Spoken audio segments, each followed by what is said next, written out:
Bienvenue sur votre chaîne d'information Sahel Info. Si vous êtes nouveau, n'oubliez surtout pas de vous abonner pour ne plus rien manquer.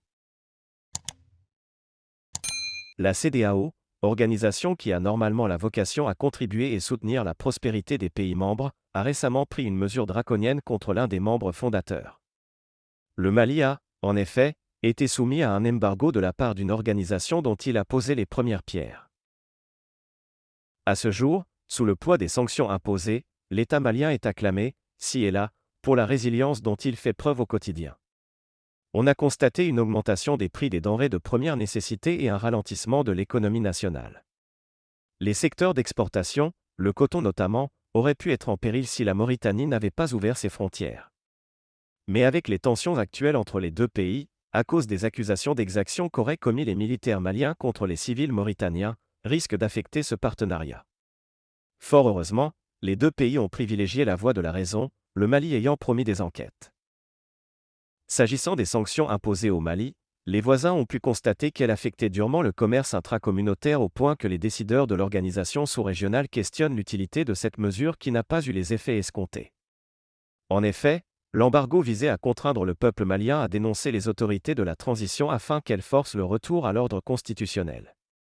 Mais au lieu d'emboîter le pas à la CEDEAO et s'opposer au pouvoir en place, les Maliens ont joué à l'unisson et font preuve d'une grande résilience pour la sauvegarde de la souveraineté du pays.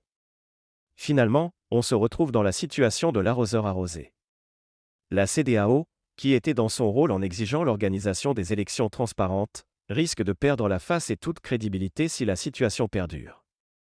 Les pays membres, acculés par le recul du commerce au sein de l'espace communautaire, pourraient bien se désolidariser pour préserver leur économie. Le Mali est un pays enclavé et moins industrialisé que la plupart de ses voisins. Par conséquent, son écomusée est en grande partie basé sur l'import-substitution. Cela est bénéfique pour tous les pays côtiers voisins qui profitent d'une sortie massive de nos devises. Le Mali étant également un grand éleveur, il approvisionne un certain nombre de pays limitrophes. Ces derniers s'auto-asphyxient en se privant des bienfaits des échanges avec notre pays. Il est vrai que les Maliens souffrent et que le pays est au bord d'un gouffre financier. Mais le Malien est habitué au système des comme débrouillard.